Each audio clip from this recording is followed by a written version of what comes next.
la perspectiva de beta por la masa. Aquí.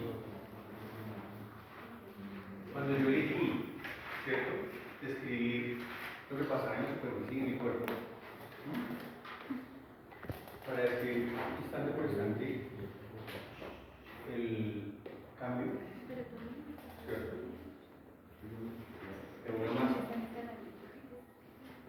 Pues sumergidamente AB mayúscula, ¿sí? Vamos a recordar la relación anterior, ¿no? Como que B igual a beta por D, donde beta es la propiedad de intensidad de beta. O sea que en este caso yo estaba escribiendo la variación de la cantidad de masa con respecto al tiempo. ¿De acuerdo? Que tiene un cuerpo cualquiera, ¿sí? Que describe el movimiento. ¿Sí? Y los llevamos en 4 instantes, en 2 instantes. En T y en delta T. ¿Correcto? Sí, en T y en T más delta T. ¿Sí? Y esa descripción matemática, ¿sí?, me llevó a la definición del cambio de esa propiedad excesiva que depende de la masa con respecto al tiempo y que describía dos cosas: el volumen de esa masa, ¿cierto?, y la superficie tanto a la entrada como a la salida. O sea, dos cosas importantes: el cambio de esa masa con respecto al volumen de control y a la superficie de control. ¿De acuerdo? Y entonces empezamos a definir una serie de simplificaciones. Y la primera simplificación de esta ecuación, que se llama la ecuación de continuidad, ¿sí?, fue que fuera de masa constante, ¿sí? Y si B depende de la masa, entonces la derivada de B con respecto al tiempo es 0. ¿Sí o no? Porque dijimos que la energía, que la masa es energía, ¿sí? Y que la energía no se crea ni se destruye, sino se transforma.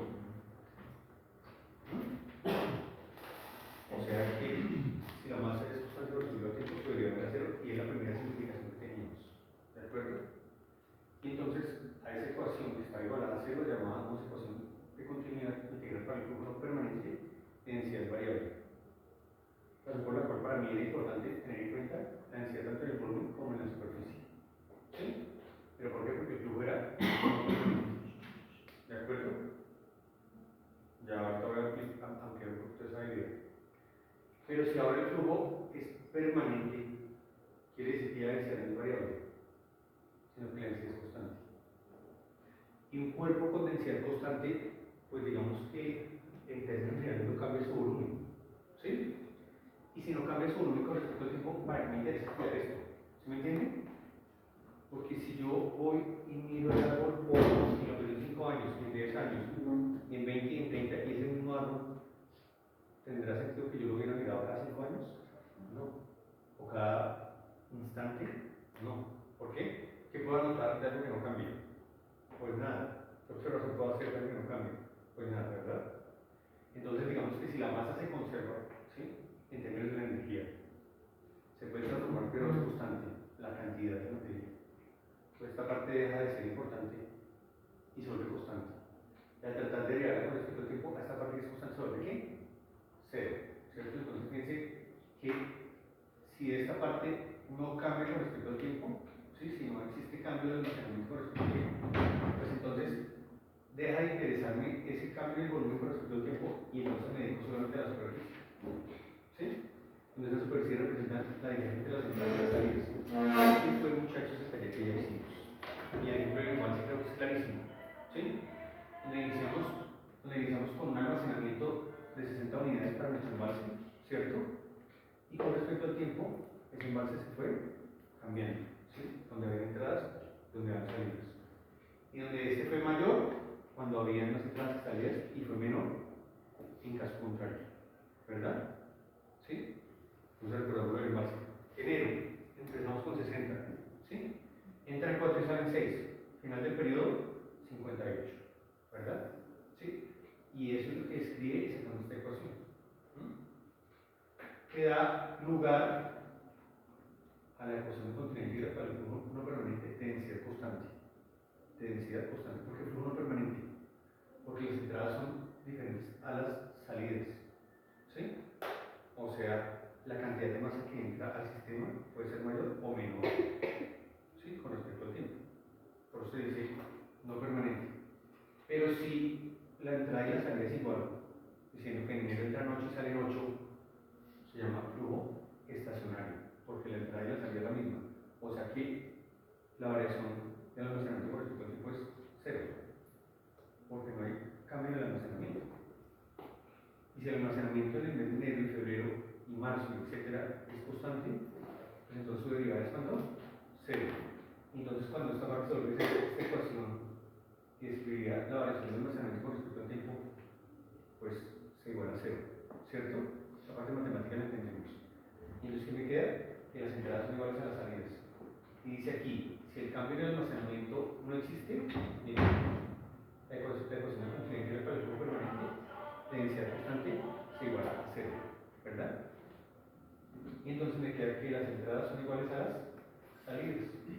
Y entonces el teorema del transporte de Reynolds queda reducido a que las entradas son iguales a las salidas y establece que las tasas volumétricas de flujos de entrada y salida son iguales. O sea que no hay desalojo ni acumulación, ¿cierto? Y si eso lo hacemos en el continuo, en un sistema cerrado, pues también lo podemos hacer en el discreto. Tenemos que estas son las entradas y las salidas, ¿sí?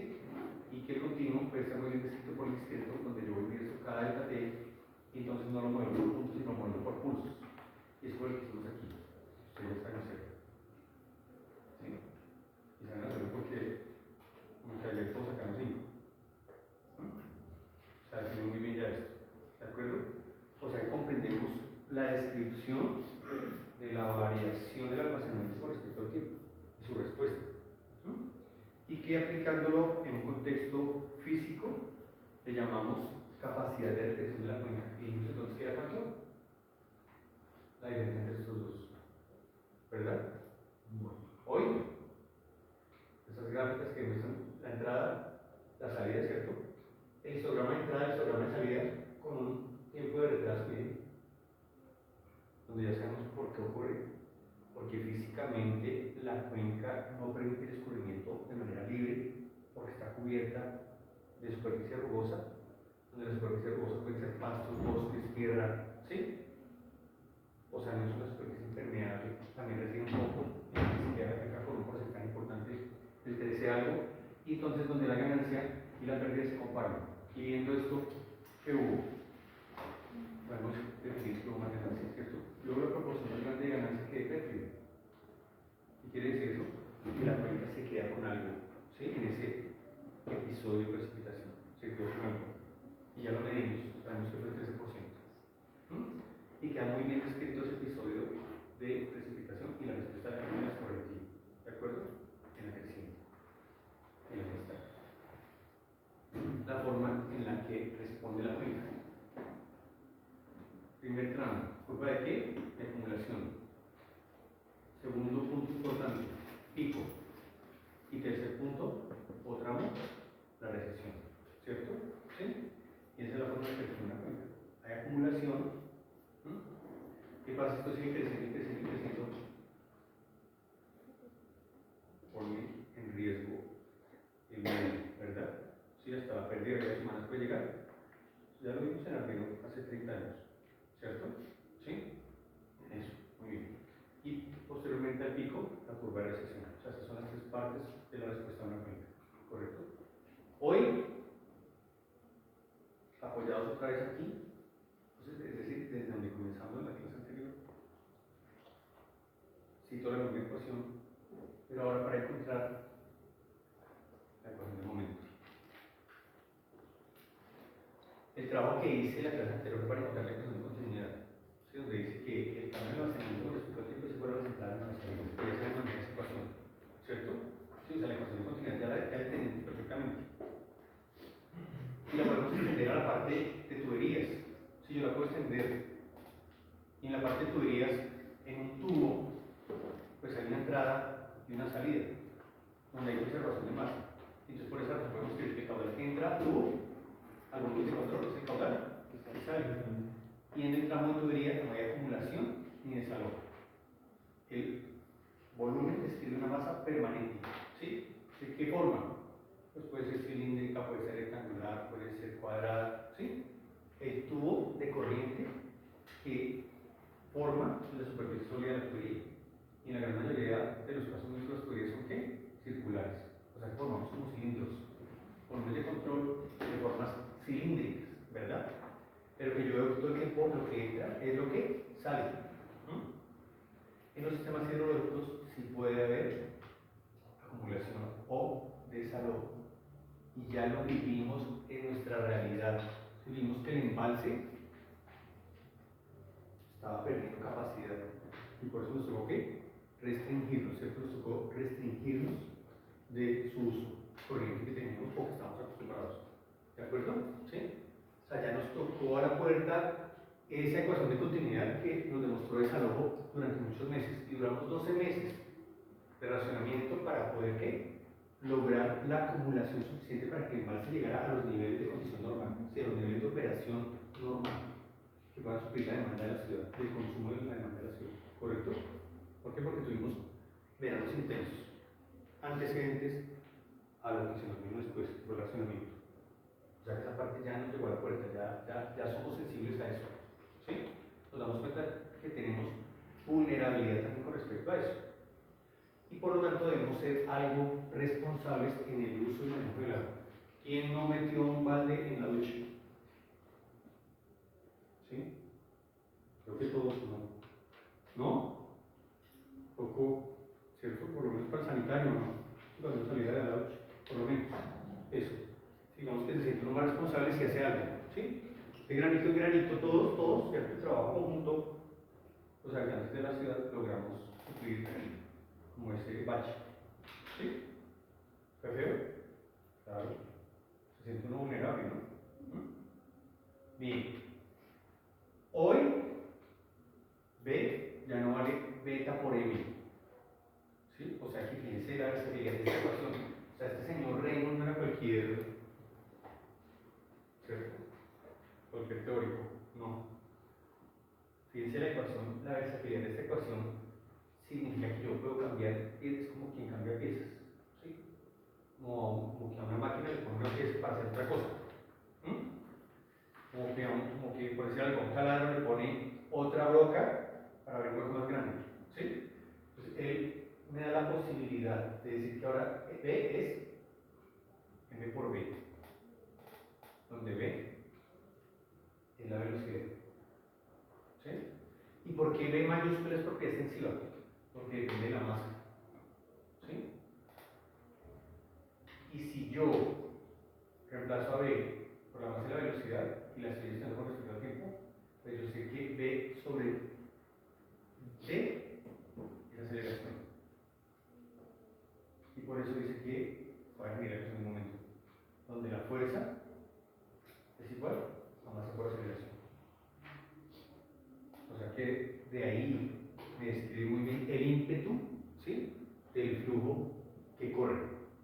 Porque no es lo mismo que lo atropelle una lámina de agua de 2 centímetros de profundidad, que a lo más le moja los zapatos, ¿cierto?, que lo atropelle una ola de 2 metros a la misma velocidad. ¿Sí? ¿Por qué? Porque la ola de 2 metros tiene mayor masa, o sea, mayor ímpetu. Es decir, estoy poniendo la condición: 2 olas, una de 2 centímetros de profundidad, otra de 2 metros. La de 2 centímetros me moja los zapatos, la de 2 metros me tumba, me puede de pronto matar, o por lo menos poner a comer arena, ¿cierto? ¿Sí? Entonces la masa que está impulsada tiene mucho que ver, ¿sí? Tiene mucho que ver. Entonces, por hablar de la profundidad. Y entonces el teorema de transporte libre en este caso lo que quiere es describir el cambio de ímpetu, ¿sí?, con respecto al tiempo. Y para esto, entonces fíjense que la ecuación ya me queda igualada, que la sumatoria de fuerzas es igual al cambio con respecto al tiempo del volumen de control más el cambio con respecto al tiempo de la superficie de control. ¿Sí? Por ejemplo, para llegar de acá a acá, ya hicimos ¿qué? Ya hicimos todo este trabajo. Así que parece un poquito difícil, pero que es muy fácil porque yo lo puse paso a paso. ¿Sí? La parte teórica como de la triple integral, de la doble integral y el manejo de vectores que se le puede dar a esos vectores, ¿cierto? ¿Sí? Pero eso ya lo entendemos. Usted lo lee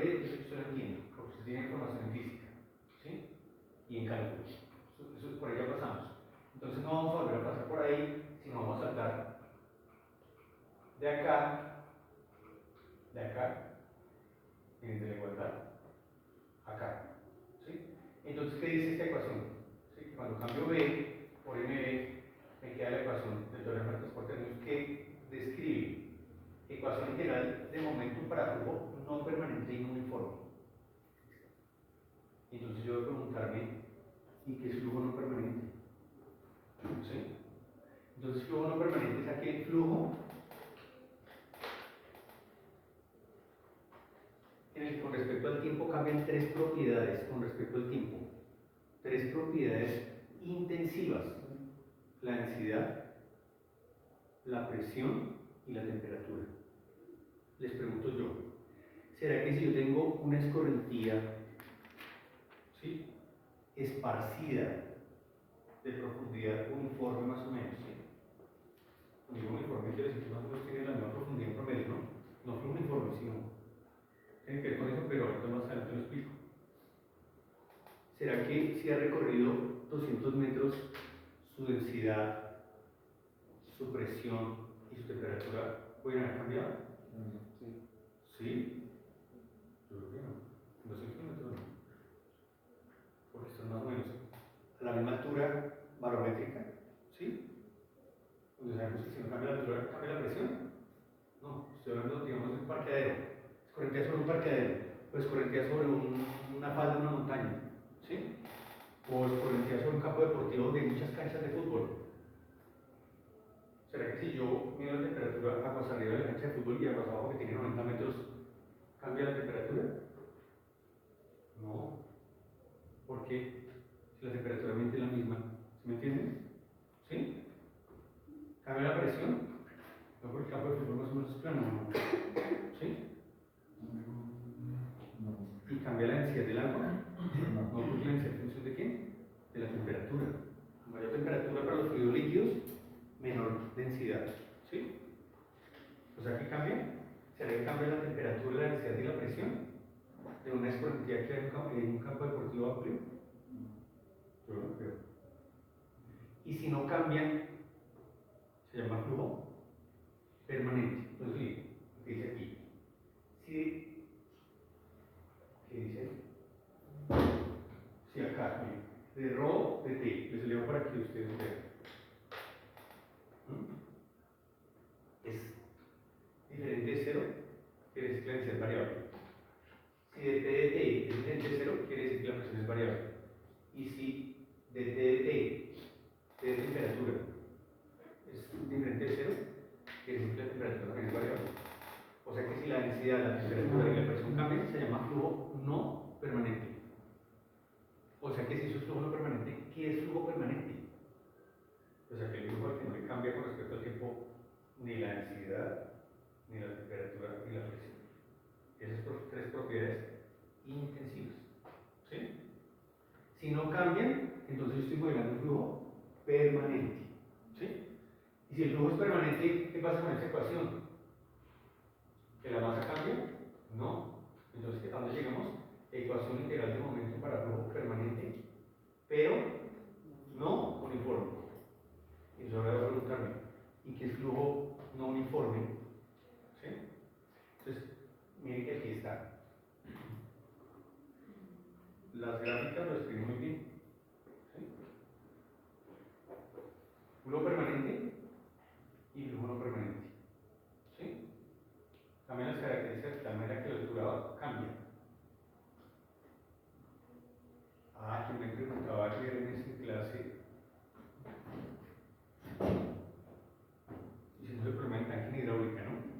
Y alguien me preguntó, no sé si vieron ustedes, que si la altura tenía que ser constante, la del tanque. Creo que fue el otro grupo. ¿Se acuerdan el que hicimos de los accesorios? La última clase de hidráulica, que decíamos que Z1 valía 18, ¿se acuerdan? Pues yo debo garantizar que ese Z1 sea constante, porque si cambia, ¿qué pasa? La condición hidráulica del sistema cambia, ¿sí? Porque yo estoy fijando en mi ecuación de energía Z1 igual a 18 metros, o pies, creo que no eran pies, ¿cierto? ¿Cómo puedo yo garantizar que ese Z1 es 18?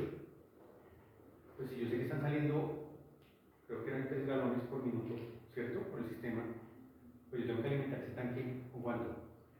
Con 3 galones para que no haya ni desalojo ni acumulación, ¿se me entienden? sale es lo que le entra en ese tanque. O sea que estaba garantizando yo ahí flujo estacionario y permanente, donde la profundidad no cambia. ¿De acuerdo? Ahora, retomemos.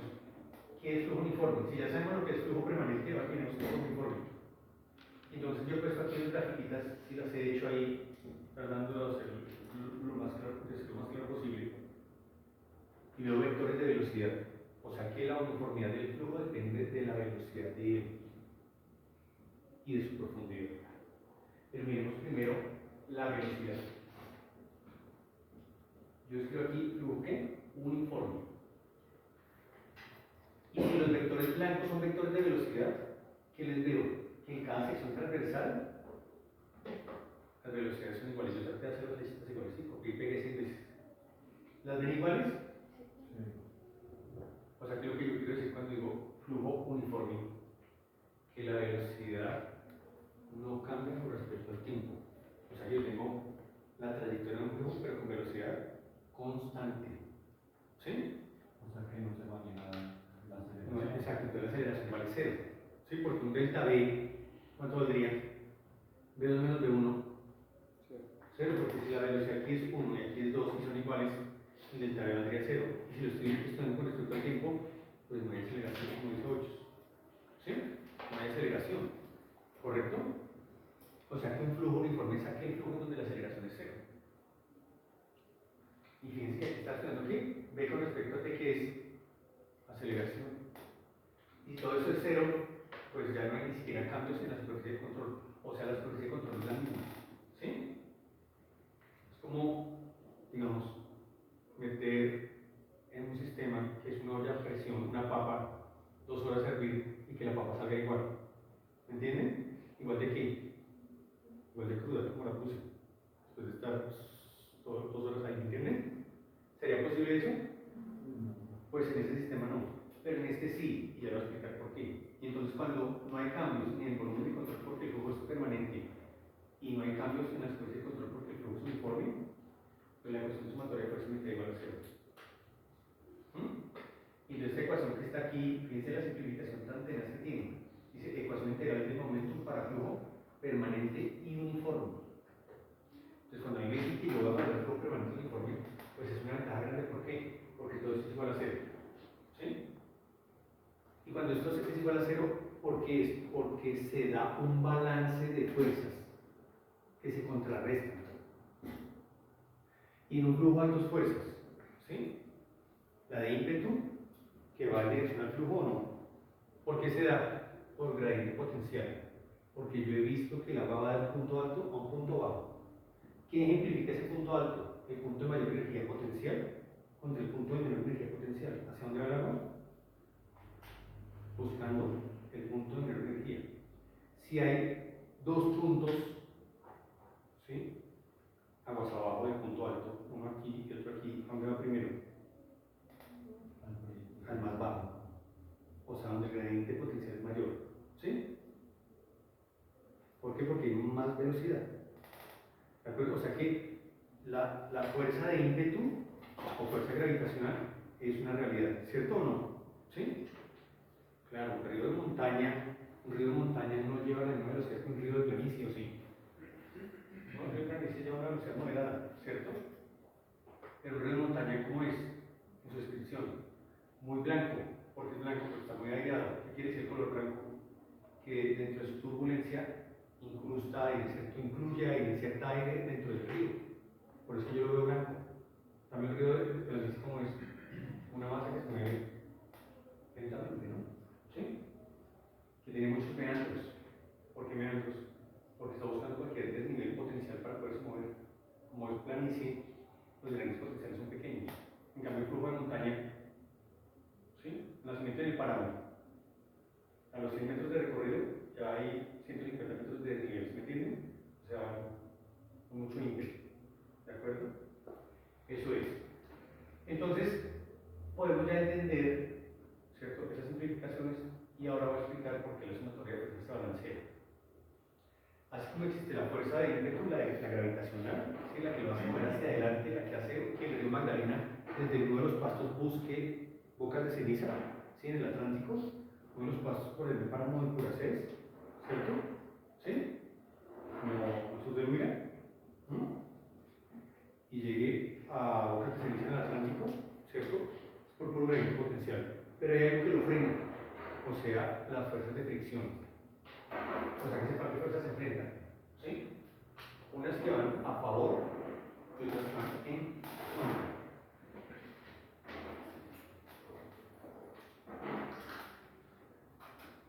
Las que van a favor, pues tienen mucho que ver exactamente con el tipo de fluido que esté descubriendo. Pero como esto es hidrología, lo que descubre es agua, ¿cierto? ¿Sí? O sea, que vamos a tener una fuerza. ¿Qué va a ser la fuerza gravitacional? ¿Aplicada en dónde? En el centroide. En el centroide de ese tubo de corriente. ¿Qué forma tiene ese tubo de corriente? Si es un canal rectangular, como prismática, ¿cierto? ¿Sí? Como esos cubos de hielo que hacen para raspado. ¿Los han visto o no? Sí, eso así más o menos.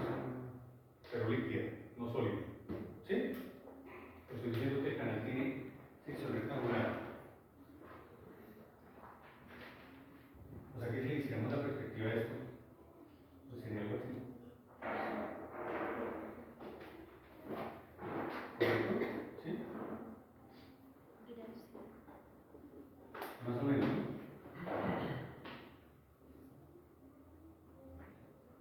Más o menos. ¿De acuerdo? ¿Sí? Lo podemos entender que es este cubo. ¿Sí? ¿De acuerdo? ¿Sí? Pues está un poco descuadrada, pero más o menos eso.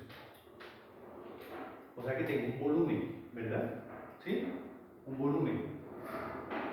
Acá es un volumen. Y el volumen en unidades está en metros cúbicos, ¿cierto? ¿Y ese volumen de qué es? ¿Qué material tiene el volumen? Agua. ¿Y qué unidades tiene eso? Newton sobre metro cúbico. Porque esto es específico. O sea que si yo multiplico esto, volumen, por gamma, me da fuerza, newton. O sea, imaginémonos ese bloque en una velocidad constante. ¿Por qué constante? Porque nos queda uniforme, ¿no? ¿Sí? El bloque viene bajando, conserva aceleración. ¿Sí? ¿Y el volumen de control quién lo definió? Pues yo, porque yo digo que en una limitación entre 1 y 2. O sea que es un prisma muy bien limitado, ¿no? Mira, corto aquí, ¿cierto? Que el canal es infinito, entonces tengo un prisma acá. Me la perspectiva aquí. Lo que es este. Sí, sí, claro. Entonces va. Y yo estoy observando siempre la misma parte. Como la masa es constante y el volumen lo es también, entonces la fuerza gravitacional es constante, ¿cierto? Pero ese muro está, ese prisma está confinado. Está confinado entre una base y dos laterales, ¿cierto? Dos pares laterales. Una base y dos pares laterales. Que pueden ser de cualquier material.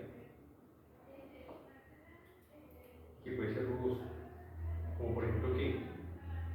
Como por ejemplo pastos, como por ejemplo tierras, como por ejemplo cantos. ¿De qué se han hecho los ríos? Pues de eso. ¿Sí? O árboles, o maleza. O sea que la superficie es bien rugosa, ¿no? Rocas, ¿cierto? ¿Sí? Sino cantos normales rodados de esos que producen los ríos por arrastre, ¿sí? Sino rocas, grandes rocas, de las que escurren en las crecientes, ¿cierto? Uno dice, ¿y quién trajo esta roca aquí? Pues la trajo el río, porque humanamente no es posible traerla, ¿sí? Yo no he visto que venga un cargador o una pluma a llevarla, ¿verdad? ¿Sí? Entonces, ¿cómo llegó esa roca aquí? Pues vino en la montaña y la trajo la creciente. ¿Sí? Cuando uno observa las formas de las rocas en un río, uno se da cuenta cómo han llegado al sitio. Ustedes van a ver que hay unas muy redondeadas que parecen huevitos. ¿Sí? ¿Cómo vinieron? todo el tiempo hicieron así. Hay otras que parecen arepitas. ¿Cómo vieron ahí? Como sapitos. ¿Sí? Por eso que se desgastan y se aplanan. ¿Me entienden? Porque tienen saltación. Entonces, hay tres formas de transporte en ríos. Suspensión, son las partículas más finas, tipo arena, vienen flotando porque alcanzan la densidad del agua. ¿Sí? Otras que vienen rodando en fondo, que golpean y golpean y golpean y con forma como esférica. No perfecta, pero sí. Yo he visto unas muy, muy bonitas, ¿cierto? Parecen unos huevos duros. ¿Mm? ¿Cómo han viajado ellas desde las montañas hasta donde yo llegué? En fondo, rodando, ¿sí? Por rodamiento.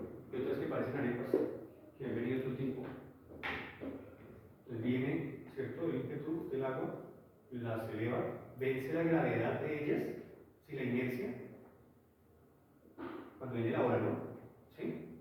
Las eleva y una vez la roca recupera su peso propio, vuelve al fondo, ¿sí? Pero es un trabajo que permanente, viene otra vez el ímpetu del agua, las levanta y vuelve a caer. ¿Cuántas veces haces ese ejercicio? ¿Cómo se llama ese ejercicio? Ese movimiento se llama, ya no rodamiento, sino saltación. O sea que las rocas se mueven por diferentes, los segmentos más bien, por tres formas diferentes.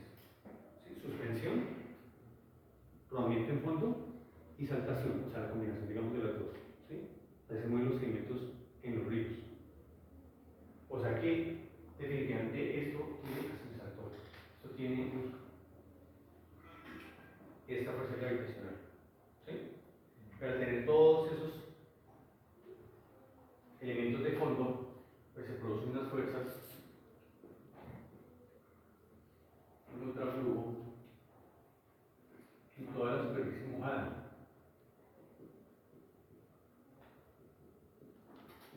En todo. Se llaman efectos cortantes. Y recordemos nuestros estudios de resistencia a materiales. ¿Sí? Donde dijimos que esfuerzo en newton sobre área es igual a fuerza sobre área. ¿O no? Si yo vi alguna vez resistencia a materiales, yo vi eso. Si algo recuerdo de resistencia a materiales, es esa ecuación. ¿Cierto? Y que ahí se presenta la ingeniería. Porque yo lo que menos quiero tener es un esfuerzo de corte en cualquier parte. ¿Sí? Trato de evitarlos donde se pueda. Especialmente en un nudo que conecta dos elementos estructurales, ¿no? Sí, ahí no puede pasar eso. Estaría mal enseñar un nudo. Pero entonces a mí no me gusta la ecuación así. A mí no me conviene así. En hidráulica me conviene verlo así.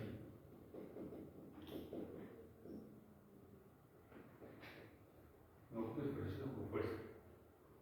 Y como el producto del esfuerzo por el área. ¿Sí? ¿Qué área? Entonces digo, bueno, pues el área mojada. ¿Cierto? ¿Sí? Y el área mojada está constituida por qué? Por un B de base y un Y de profundidad. O sea que la área es por Y, ¿verdad? ¿Sí? O sea que ahí está en longitud cuadrada. Sistema internacional pues metros cuadrados. O si existe en inglés, pies cuadrados, ¿cierto? ¿Sí? Y que tau es igual a la viscosidad por el gradiente de velocidad sobre la distancia. ¿Cómo se llama esta ecuación? Ley de viscosidad de Newton. Ustedes recordarán. ¿Sí? Usted en algún lado, en algunas antes de su que ha visto esto. ¿Sí? ¿Alguien quiere decirme cuándo fue?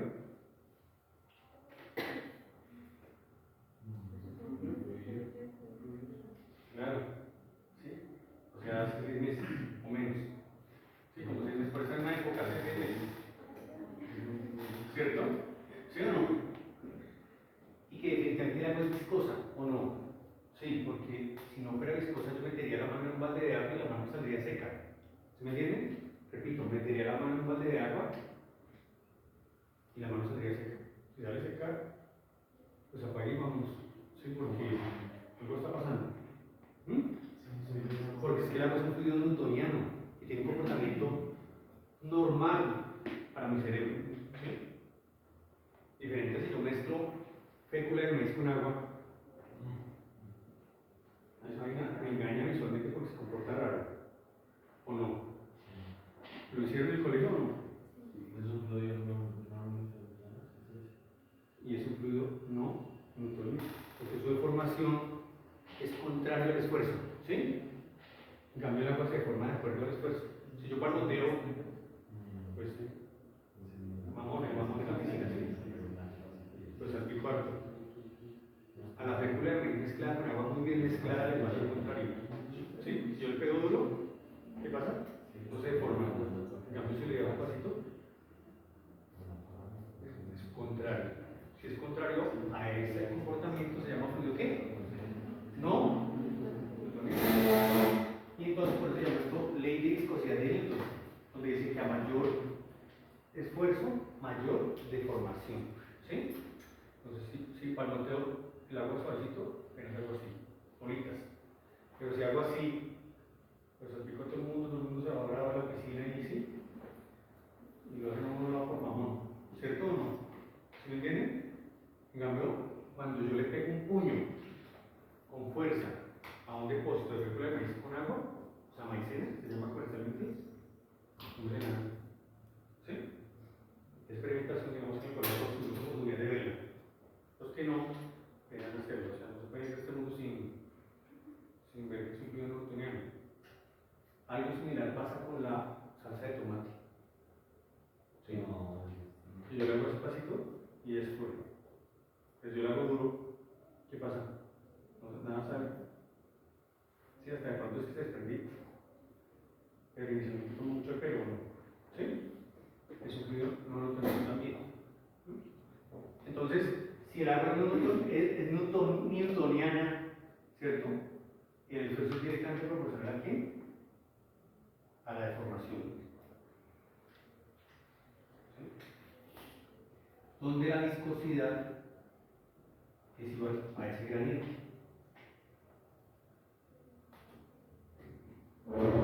Y entonces hay unos fluidos que se deforman más si el esfuerzo es mayor y otros. O sea, aquí tiene mucho esfuerzo, poquita deformación. Esta gráfica ya la conocían, ¿cierto? ¿Sí? Y aquí en cambio tiene una necesidad de poquito esfuerzo para obtener mucha deformación. Esto es un gas, esto es un fluido líquido. Esto puede ser el humo del cigarrillo. ¿Alguien tiene un encendedor? ¿Sí, no? ¿Uno? ¿Para qué? ¿Es para jugar pirotecnia? ¿Un pez? No, pero... Uy. Un cuadro. ¿Sabes qué es el chico de la mano? Me pasó una vez así. Sí, entonces observe. La diferencia de formación entre un gas, ¿sí? Entre un gas y un fluido líquido. Vosotros testigos del agua, porque todo el tiempo, ¿qué? Todo el tiempo, el agua. Si yo conozco el comportamiento de algo, algún fluido, yo no conozco mucho del aceite, porque no me relacionamos con él, pero sí me relaciono todos los días con el agua. O sea que yo sé cómo se deforma, ¿cierto? ¿Sí? No.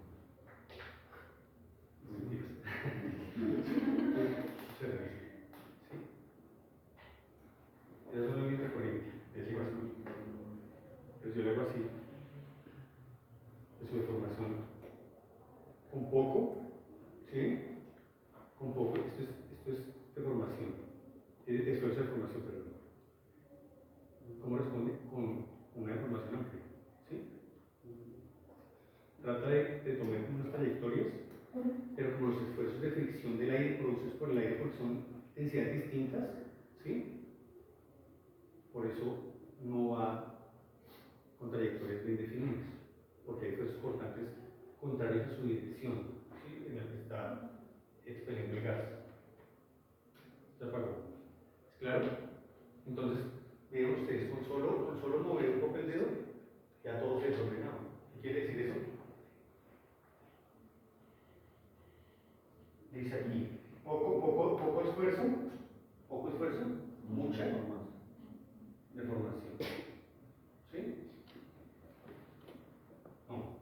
esfuerzo, ¿sí? Poco esfuerzo porque estamos de esfuerzo, mucha deformación, ¿correcto? O sea, esto es gas y esto es fluido, gaseoso, fluido líquido. ¿Qué fluido es difícil de deformar? Por ejemplo, pintura. ¿Sí? Hemos pintado todos, ¿o no? Hemos mezclado pintura en una caneca de 5 galones, ¿sí? ¿Y cómo funciona el asunto? Pues que toca hacer mucho esfuerzo, ¿sí? Para lograr deformarlo, para lograr mezclarlo, para lograr deformarlo. ¿Por qué? Porque la viscosidad de la pintura es muy alta. ¿Ustedes se imaginan una pintura con una viscosidad bajita? ¿Qué pasaría si la pintura fuera de viscosidad baja? Pues sería poco cohesiva. Y si fuera poco cohesiva, ¿quitaría yo este muro? No. ¿Y cuando vuelvo a esta pintura? Va a ser una bandera rosa. ¿Sí? ¿De acuerdo? Eso es lo que necesitamos en la pintura. Una pintura tiene que ser viscosa y cohesiva. Entre más cohesiva, pues mejor porque hay menos desperdicio, ¿no? Y menos salpicadores y demás. Entonces, si esto es lo que define la pendiente, el esfuerzo contra la deformación, pues de qué va a depender que esto sea mayor o sea menor. Si requiere mayor esfuerzo, porque es directamente proporcional a la viscosidad, o sea, más viscosa. Una pintura es muy viscosa. El humo es poco viscoso, ¿cierto? O sea que esta inclinación define algo importante, y es que el agua está como por aquí. No puede ser pintura o aceite, ¿cierto? El agua, aunque no es a 45 grados, puede estar más o menos por ahí. O sea que definitivamente el agua es viscosa y se comporta como un fluido newtoniano. ¿Sí? Yo lo he visto. Ustedes también. O sea que los esfuerzos existen. Y ese estado, los resultados. Pero que son esfuerzos que están en contraflujo. O sea, en toda la superficie mojada. ¿Se llama cómo? Se llama el perímetro mojado. ¿Y qué ocurre en todo el contorno? ¿Qué pasa si yo tomo ese canal y lo abro? Pues me dan 3 tiras así o no.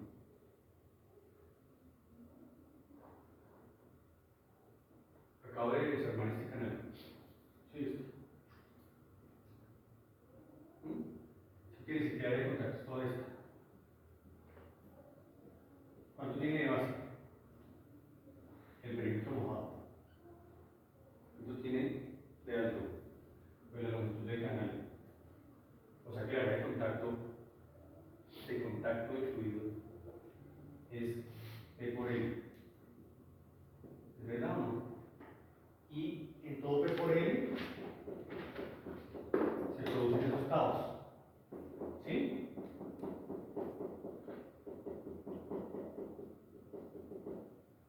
Eso quiere decir que no es lo mismo escurrir un fluido muy viscoso a un poco viscoso. ¿Sí? Sin embargo, estamos haciendo exclusivamente para el agua, pero si pusiéramos un río de pintura, como que tenemos una fábrica de pinturas y vamos a escurrirlas por canales para llevarlas de un punto a otro, eso me hace pensar que la pintura escurriría lentamente. ¿Por qué lentamente? Porque los esfuerzos de contraflujo serían mayores en la pintura que en el agua. O sea que si una media caña, si una canal en media caña, yo lo pongo a escurrir así con este gradiente potencial, pues el agua escurriría mucho más rápido que la pintura. Voy a escurrir la pintura como un esfuerzo, ¿cierto? ¿Sí lo han visto? Es como así lento y uno esperando a que escurra de la botella, ¿sí? O un boxer, ¿sí? Y si es agua, hemos visto que hay frascos que se voltean y no se riegan, no alcanza a adaptarlo rápido porque el escurrimiento es tan lento, o sea, los efectos cortantes son tan grandes que no se riegan, como por ejemplo un vaso de cumis, ¿sí? Un plato de sopa, ¿cierto o no? Un plato de caldo no, un plato de caldo sí se riega, pero un plato de sopa, no sé, de avena, me imagino.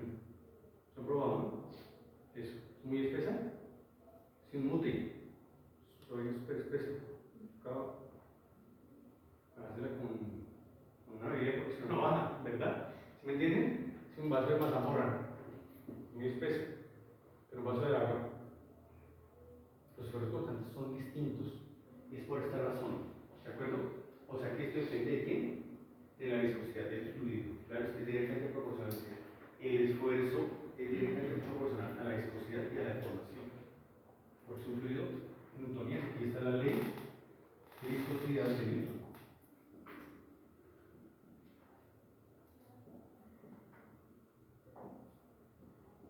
Como la conocemos, ¿verdad?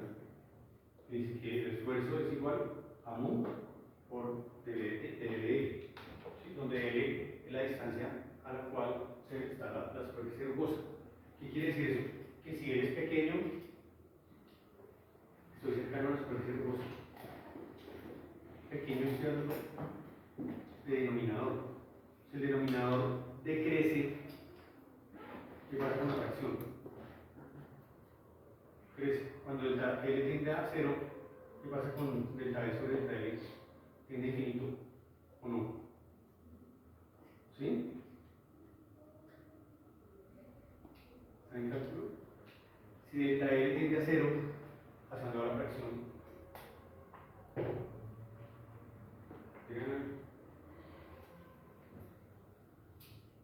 si delta L tiende a 0, ¿sí o no?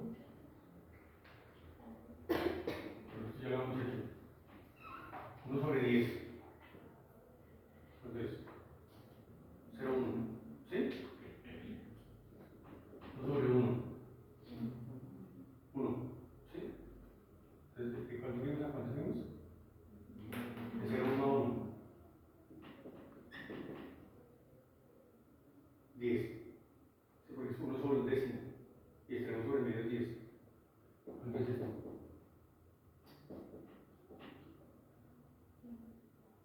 100. ¿Sí? Entonces, ¿qué escribo? Infinito. ¿Sí? O sea, ¿qué pasa? Que si me acerco mucho a la superficie, ¿sí? Este cociente tiende a infinito. Y si esto es infinito, el esfuerzo de corte es grande, ¿no? ¿Sí? Pero si me alejo, la esto empieza a crecer 1 sobre 1, 1, ¿cierto? 1 sobre 10, 0, 1, 1 sobre 100, 0.01, ¿sí? Etcétera. Escribo 0. O sea que la parte más lejana, o sea, por aquí, los pastos, rocas, tierra del canal ya no causan efectos de corte con respecto, ¿sí? Al flujo, porque se está alejando de la superficie rugosa. O sea que cuánto puede haber estado aquí, por eso lo dibujo aquí y no aquí, ¿me entienden? ¿Cuánto puede haber estado aquí? Su máximo valor. ¿Cuánto puede haber estado aquí? Casi 0. No, ahí, porque hay viento. Y el viento también produce corte. ¿Sí? La interfaz de viento-agua. O sea, hay una interfaz entre los dos. El viento también causa corte, especialmente si va en contraflujo, ¿verdad? Eso. Entonces, esto puede ser tan grande como se quiera, pero ¿en dónde? En la superficie rugosa, por eso señores puntos. O sea que imaginémonos que aquí queda tau, todo lado. ¿Sí me entienden? ¿Sí o no? ¿Sí? En todo el contorno, en donde estoy envolviendo mi volumen de agua y tau.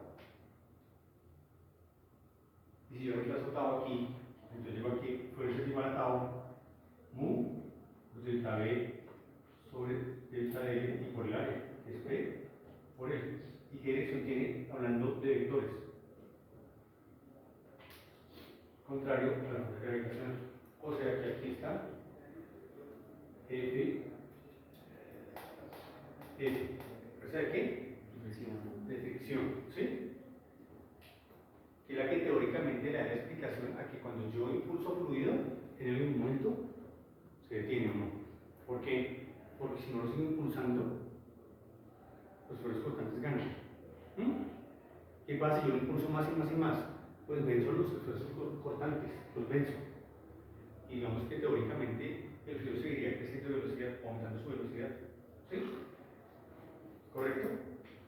Pero yo dije que la sumatoria de fuerzas era igual a qué? A cero. O sea, que estoy hablando del balance de fuerzas entre las fuerzas gravitacionales y las fuerzas de fricción. Estoy hablando de ese balance que se tiene que dar mágicamente. Y son contrarias. Si la fuerza gravitacional se balancea con la fuerza de fricción, la sumatoria de fuerzas es cero. Cuando la fuerza de fricción y la fuerza gravitacional es cero, se dice que se forma flujo uniforme. Es la única forma en que se forma flujo uniforme. ¿Sí? ¿Y qué es flujo uniforme? Aquel flujo que tiene en cada sección velocidad constante. ¿Sí? Y como el caudal lo conozco por continuidad que es constante, pues caudal y velocidad me llevan aquí a área. ¿Sí? El caudal está en metros cúbicos sobre segundo, sobre el área que está en metros cuadrados, ¿a qué me lleva? A metros, ¿sí? Sobre segundo, o sea, velocidad. Y si el caudal es constante porque lo conozco, ¿sí? Y si esa velocidad es constante, ¿a qué llego yo? Al área constante, ¿sí o no? ¿Sí? ¿Sí me estoy explicando claramente? El caudal es constante porque lo conozco porque dijimos que la ecuación de continuidad se da, ¿sí o no? Entre 1 y 2, por continuidad caudal es el mismo, ¿verdad? O sea, el caudal es constante. Esa unidad está, digamos, en metros cúbicos sobre segundo. Y la velocidad también es constante. ¿Por qué la velocidad es constante? Porque dijimos que era flujo uniforme. Entonces, si yo relaciono el caudal contra el área, ¿a qué llego? Al área constante. Y el área constante en metros cuadrados, escribiendo área como B por Y, que implica que geométricamente el ancho del canal está definido. Está definido. ¿Qué quiere decir eso? Que obliga a que la profundidad del flujo sea constante. Y si yo puedo demostrar que el escurrimiento sobre un parqueadero importante, un parqueadero es una zona impermeable, ¿cierto? Una zona dura. Y logro demostrar que la lámina de agua de escurrimiento del flujo esparcido sobre ese parqueadero es constante, pues en efecto en ese parqueadero tengo flujo uniforme. ¿Sí? Y si logro demostrar que el flujo es uniforme, entonces la ecuación que gobierna se llama ecuación de Mann, que es distinta para el sistema internacional, donde esto vale 1, que para el sistema inglés, donde esto vale 1,49 pies a la 1/3 sobre segundo, mientras que aquí vale 1/3 de metro sobre segundo.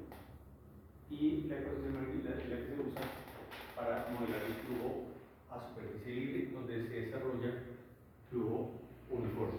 ¿Sí? Entonces, ¿qué requisito debo garantizar yo para que se dé el cálculo del esparcimiento? Pues flujo uniforme. No, pero ese caso es muy específico, ¿no? Porque generalmente... Sí, ya lo explico cómo. Entonces, primero que todo se tiene que dar el balance. Entonces, el balance. ¿Sí? Tenemos aquí una superficie fluida con un gradiente, ¿cierto? O sea, una pendiente. Sí, este es el fondo del canal. Esto es teta. Sí, o sea, la inclinación del plano. Un plano inclinado. Por el cual pongo a escurrir un flujo. ¿Sí? Esta es la sección 1. Esta es la sección 2. ¿Sí? Digamos que el nivel de referencia. ¿Sí? Por lo tanto, este es Z1, ¿cierto? Esto es Y1. Y aquí, hay una energía, que es este segmento, es que velocidad 1 al cuadrado sobre 2G. O sea que Z1 más Y1 más velocidad al cuadrado sobre 2G, es la energía en 1. ¿Sí? Y lo que sucede aquí, Z2, ¿cuál es mayor? Por la inclinación, Z2 es mayor que Z1. Por eso es que el flujo va en esa dirección. ¿Estamos de acuerdo, muchachos? ¿Sí? El flujo va en esa dirección. Y no para el contrario. Z1 sería mayor. Sí, claro. Por segmento lo estoy viendo, por geometría, ¿sí? ¿Esto qué sería? Y2. ¿Y esta parte qué sería? Velocidad al cuadrado sobre 2G. ¿Qué dijimos? Atención, ¿qué dijimos?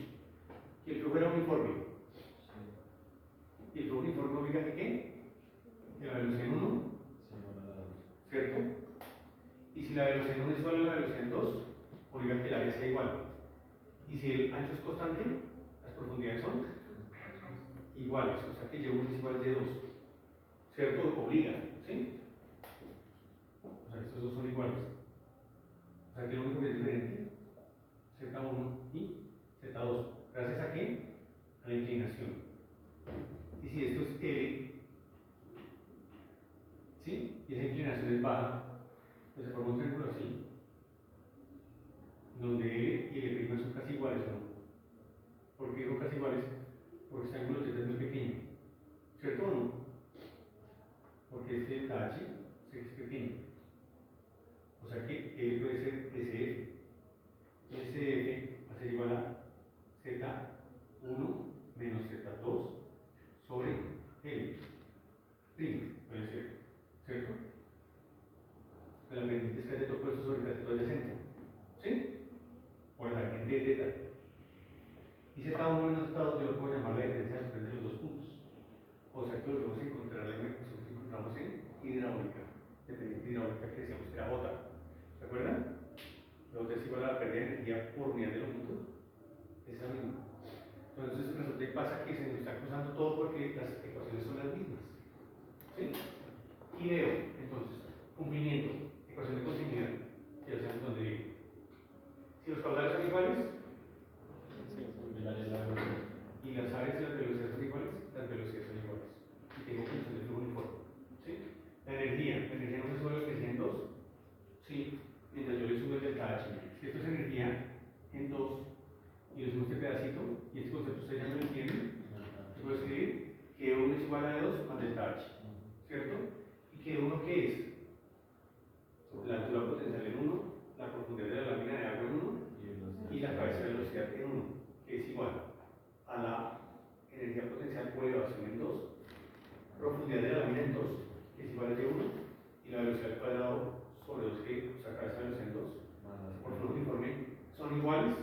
Entonces que las pérdidas simplemente quedan iguales a quién? A la diferencia de lo que yo escribí aquí. Y si lo divido por L, entonces encuentro la pendiente hidráulica. La pendiente hidráulica de la línea de energía, mira aquí, está roja. ¿Pero qué es paralela a quién? Entonces la línea de energía es paralela a la lámina de agua y al fondo. Si se da esta condición de paralelismo entre la línea de energía, la superficie del flujo y el fondo, se dice que el flujo es uniforme. ¿Cuándo el flujo es uniforme? Cuando se da balance entre el ímpetu y las fuerzas de contraflujo. Ahí. Vamos a hacer una caída. Vamos a poner que este canal era infinito, sí, era infinito. Y entonces le ponemos un corte aquí. ¿Se me entiende?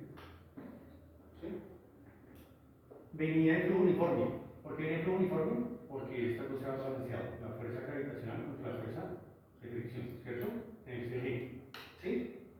O sea, venía con la condición que escribí. Pero se aproxima una caída.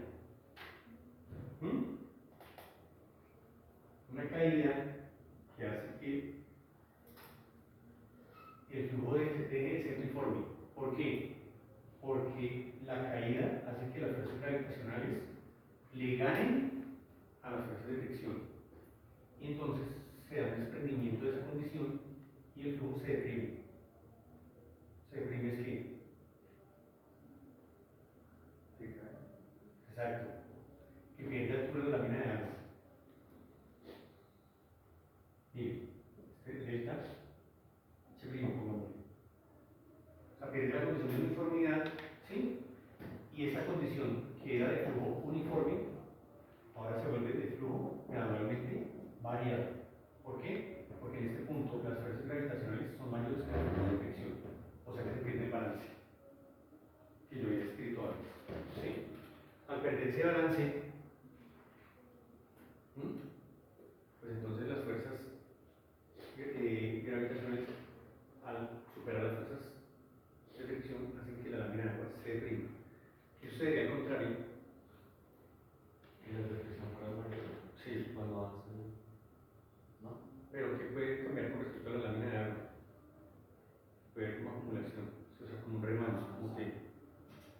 como cuando el agua llega a un muro, ¿sí? ¿Usted ha visto cuando el agua llega a un muro qué hace? Eso se llama remanso, ¿sí? Entonces yo puedo tener depresión de la lámina de agua o elevación, y esa elevación se llama remanso, ¿sí? La caída de la lámina de agua se llama depresión del flujo, si se deprime la lámina de agua, y la que se eleva se llamaría remanso. O sea, si yo pusiera la caída, yo pusiera aquí una presa, ¿sí? Pues entonces, pues no tan notorio, ¿no? Como esto, mucho más notorio esto que esto, pero sí de uno que se eleva un poquito. Usted cuando va a pisos, ¿se va a pisos?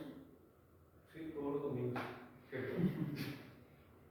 Sí, de lunes a viernes sábado no trabaja y domingo a lavar pisos y ropa, ¿sí? Y entonces echa el baldado y ¿qué hace el agua? ¿Cómo que sí hace este movimiento o no? Pero cuando choca con la pared. Sí, sí, contra la pared, eso se llama remanso. O sea, hay una elevación leve de la lámina. O sea que las condiciones son variables. Y en este caso, en esa parte donde ocurren esos cambios, se llama flujo gradualmente variado. También hay flujo rápidamente variado, pero es cuando se forma un resalto hidráulico. De eso hablamos en tercer corte, ¿sí? Y con más detalle en tercer corte, pero de hidráulica, ¿sí? No de hidrología. Por ahora me interesa a mí determinar el flujo esparcido. Y entonces la conclusión es que el flujo esparcido sobre un pavimento, sobre una carretera que tiene bombeo y que llueve sobre ella, pues como la carretera tiene bombeo, busca las cunetas. Y hay bombeo a dos aguas y a una sola. Por ejemplo, en Peralta, ¿sí? Entonces el agua que busca, pues la cuneta en el sentido del bombeo. ¿Cuánto tiene ese bombeo dependiente? 2%. ¿No? ¿El bombeo tiene un 2% o no? ¿Se llevan bien? ¿Sí? ¿Sí vieron bien ya? ¿Estamos viendo bien? ¿Ya diseñado? ¿Sí? Eso. Entonces, pues, imaginémonos esa escena. Precipitando sobre un pavimento, ¿cierto? Y que por diseño debe tener bombeo. ¿Por qué el bombeo en un pavimento es tan importante? ¿Por qué es tan importante? Porque yo necesito organizar dos cosas. En cuanto al tránsito y en cuanto a la estabilidad. En cuanto a la estabilidad es que el agua se corre en el pavimento, ¿cierto? No puede haber acumulaciones. ¿Sí? Es triste ver una carretera recién pavimentada con acumulaciones de agua sobre ella. Porque ¿qué pasó? Quedó mal. ¿Sí? Por ahí se va a ir el pavimento o no. Si uno ve que acaba de pasar la lluvia y quedan pondajes dentro del pavimento, encima del pavimento. No. ¿Sí? Y lo otro es permitir el libre tránsito. Yo tengo que rápidamente, una vez pasa el episodio de precipitación, sí, el evento de precipitación, que el pavimento mismo evacúe, ¿cierto? Rápidamente para que los vehículos van a pasar por lo menos por la mitad. ¿Sí? ¿Qué pasa si la carretera se inunda? El vehículo pierde contacto con el pavimento, las llantas del vehículo pierden contacto, ¿sí? Como que pone aceite entre un bloque y una superficie plana. ¿Qué pasa? ¿El bloque qué pasa? Se va, ¿no? ¿Sí o no? Tiene que haber fricción. Y aprovecho para los que les gusta el tema, hay una electiva que se llama Drenaje Urbano de Carreteras. ¿Sí? O si les gusta el tema. Pueden estudiar a partir de noveno. Ya falta poco, ¿cierto? Eso. Entonces vamos a comenzar. Ahora sí. Después de haber hecho la introducción, ¿sí? Sé que si ustedes ven esta diapositiva la entienden perfectamente porque eso usted lo conoce. Y entonces vamos a mover con los canales abiertos. Y como así que los canales abiertos es parte de la ecuación de Darcy-Weisbach, la que hemos utilizado para tuberías. Eso quiere decir que entonces la hidráulica no es porque siempre la misma ecuación. Sí, lo que pasa es que se transforma. Y nosotros hemos visto dos ecuaciones de pérdida de energía, que es la de Darcy-Weisbach, que es muy precisa, y la de Hasse-Williams, que es empírica y tiene el punto de error. ¿Sí? Hoy les presento la tercera ecuación de pérdida de energía, que es la ecuación de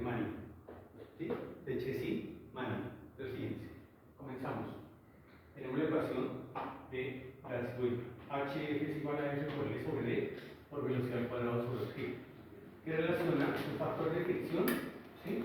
Que de manera precisa lo podemos determinar por la ecuación de código como F. ¿Sí? Ya todos sabemos de dónde lo sacamos.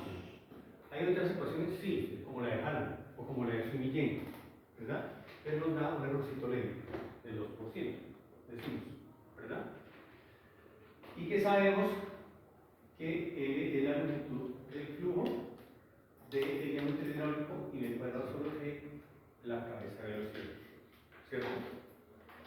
Donde implícitamente el flujo, ¿sí?, produce más pérdidas de un turbulento porque es directamente proporcional a la velocidad. O sea, mayor velocidad, mayor pérdida de cabeza. ¿Qué pasa si yo paso a dividir esta L aquí?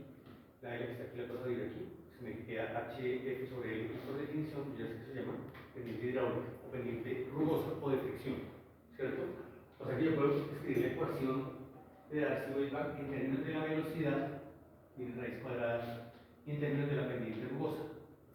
Entonces dice ecuación de Darcy-Weisbach resulta para la velocidad, ¿sí? Y si yo sé que el diámetro hidráulico, díganlo, muchachos, para secciones circulares es 4 veces el radio hidráulico, ¿sí?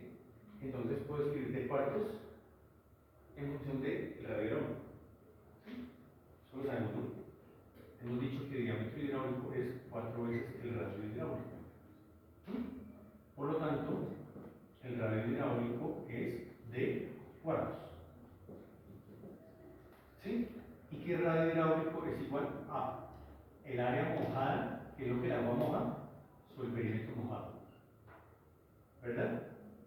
¿Cuánto hay el radio hidráulico entonces aquí?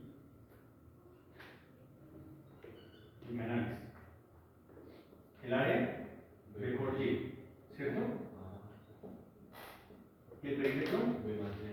B más 2 veces Y, ¿cierto? Pero ¿qué tal si el canal lo construyo así? Y la carrera 30 enfrente del estadio, así. ¿Sí? Entonces B, y esto es calor. Pues habría que verificar cuál es el calor. Por cada unidad de elevación, cuánto se extiende a la derecha, ¿cierto? ¿Sí? Entonces puedo tener 1 a 1, que significa que las paredes van a una inclinación de 45 grados, ¿cierto? ¿Sí? Pero puede ser 1 medio a 1, y entonces decimos que es a 30 grados, ¿cierto? ¿Sí? O 2 a 1, entonces decimos que es de 60 grados, o de los grados que sean. La cuestión es que trigonometría sí sé, ¿sí me entienden? Entonces no necesito que me digan Z, me digan cuánto vale Z para yo saber cuánto vale el área mojada y el perímetro mojado, ¿cierto, muchachos, o no? ¿Por qué? Porque el concepto es claro. El área mojada es lo que el agua moja. El perímetro mojado es el contorno de esa área que el agua moja. O sea que el perímetro mojado es esta superficie, que va a señalar con rojo. Y esta. O sea, de la superficie sólida que lo contiene porque es flujo confinado, que moja el agua. ¿Sí? ¿Qué longitud? Es el perímetro mojado, ¿correcto? O sea que sabemos que el radio hidráulico es ¿qué? Área sobre el perímetro mojado. Y D es 4R, o sea que R es de cuartos. Si R es de cuartos, D es 4R. Y aquí tenía D, o sea que la ecuación de Darcy-Weisbach resulta para la velocidad. Pero en función del diámetro hidráulico, sin función del radio, me queda con un 4 aquí R, ¿sí? Claro, reemplazando. Y 2 por 4, 8. 8G sobre F, RS. Y 8G sobre F, raíz lo va a separar, lo va a llamar C. Miren, C es igual a la raíz de 8G sobre F. Que tiene una relación que dice que C es igual a R a un sexto sobre N. Y se llama coeficiente HC. ¿Sí? Que no es el de Hazen-Williams. Habíamos visto otro C, que es el de Hazen-Williams. No. Este C es el coeficiente HC. ¿Sí? Y que si lo reemplazo dentro de esta ecuación, aquí, este C, R a un sexto por R a un medio por ese F sobre N, llego A R a la 2 tercios a la 1 medio sobre N. Y la ecuación de Manning, que me define la velocidad en metros sobre segundo. O 1,49 R a la 2 tercios S a la 1 medio sobre N para estar en pies sobre segundo. ¿Correcto? Entonces, a la diferencia de las dos ecuaciones, aquí en este coeficiente, como les había dicho. Entonces, 1, ¿sí? O 1,49. Que tiene dimensiones. ¿Qué dimensiones tiene este 1? Metros a la 1 tercio sobre segundo. ¿Qué dimensiones tiene 1,49? Pies a la 1 tercio sobre segundo. ¿Correcto? Para que un tercio con 2 tercios del radio hidráulico dé 3 tercios, o sea, metros sobre segundo. ¿Sí? ¿Claro? Bueno. Entonces, acá la deducción de que ustedes tienen esta diapositiva, ¿no? ¿Cierto? Eso.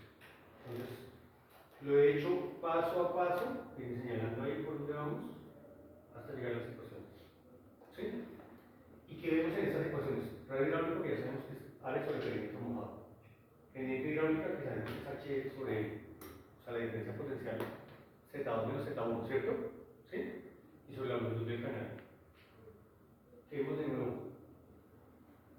Si algo que estamos viendo de nuevo es N. ¿Cómo se llama? N de Manning. Así se llama.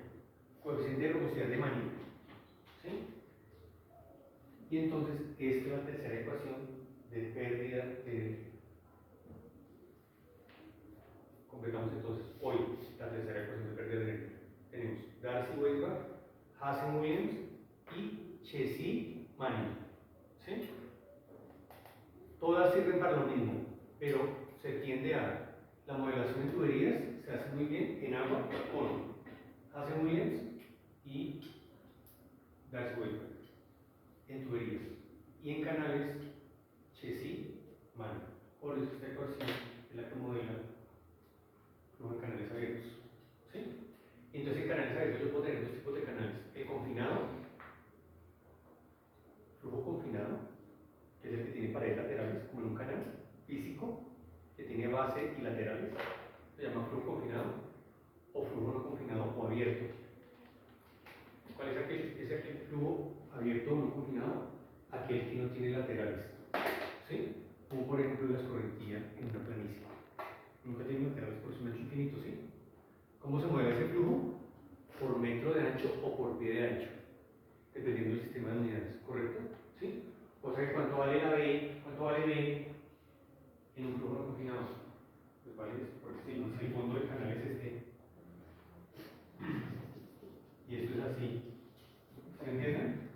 Si mirando de frente, o sea, él viene, pues yo digo, ¿y este cuánto vale? Pues puede valer o un metro o un pie, y no tiene lateral. O sea, ¿cuánto vale el perímetro mojado? Si no tiene laterales, un metro o un pi. Porque flujo ¿qué? Yo tengo tipos de flujo confinado o no confinado. ¿Correcto? Y en hidrología el flujo es parecido, se modela como flujo no confinado. O sea, un canal abierto, pero sin laterales. ¿De acuerdo? Sin laterales. En hidráulica sí, porque en hidráulica yo modelo canales confinados. Pero en hidrología no. Entonces, cuando yo necesite determinar este D, ¿qué le pongo? 1 o 1. ¿Sí? Sea inglés o sea internacional. Y el N depende de la superficie. Entonces puedo tener N de bajo valor, como canales terminados en concreto, muy alisados con llana. ¿Saben qué es llana, no? Sí, esa. ¿Cómo se llama? Llana o. Ya se los maestros que hacen así. O boquilla, muy bien. Sí, boquillera. ¿Cierto? Eso. Sí, o con boquilla. O puede ser rodillado. ¿Sí? Rodillado es alisado con rodillo. Más en los canales.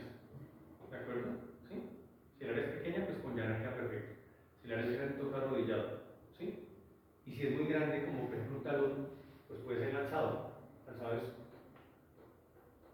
pero lanzado no queda muy rústico, ¿no?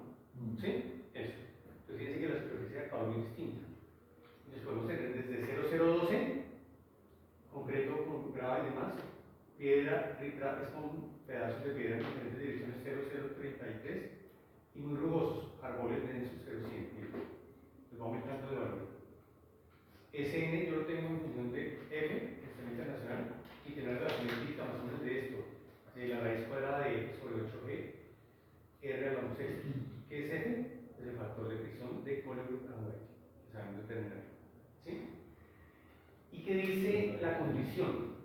Que el criterio de Henderson debe ser cumplido, necesariamente en inglés o internacional, para que la ecuación de Mann se pueda aplicar.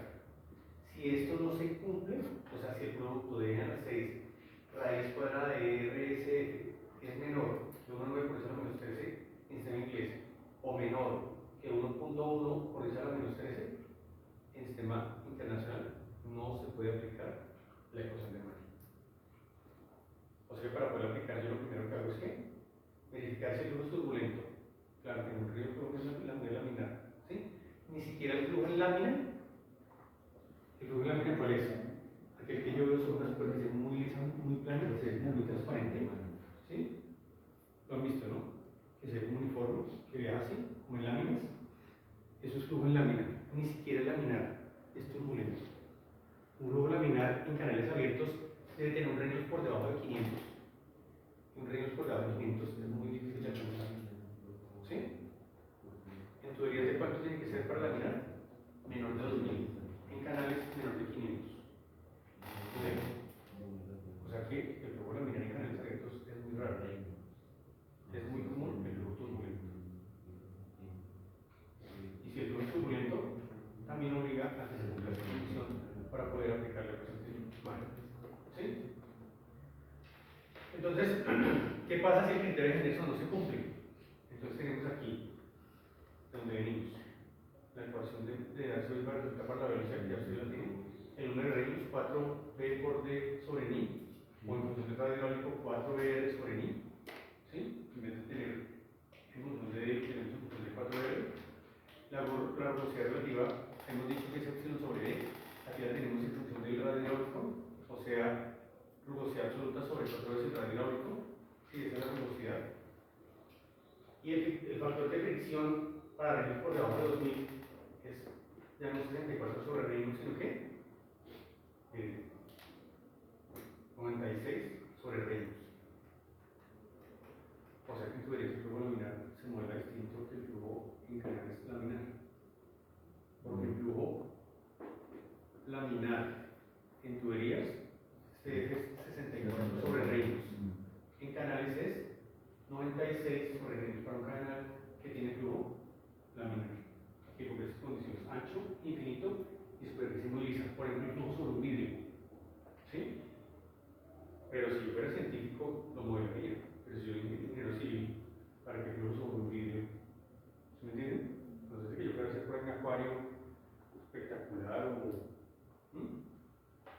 ¿Sí? No sé, no se me ocurriría. No he visto ninguna bibliografía de aplicación de eso. Y el factor de fricción para rellenos mayor de 2000, o sea, para flujo turbulento. Tenemos la ecuación de Colebrooke-White, pero un poquito cambiada. ¿Cómo era? 1 sobre raíz de F igual a menos 2 logaritmo base 10 de epsilon sobre D sobre 3.7 más 2.51 Reynolds raíz de F. O sea que en canales cambia un poquito. ¿Sí? Y si el factor de fricción es muy grande, pues Reynolds es infinito y esto se vuelve prácticamente cero. Donde deja de interesar el Reynolds y entonces cambia a esta ecuación. Si es muy mayor, esta parte porque se vuelve cero, miren. ¿Sí? Y si este cociente desaparece, la ecuación solamente me queda así, y lo aquí. Es cuando el Reynolds es muy grande. Pero ese muy grande es desde que va más o menos.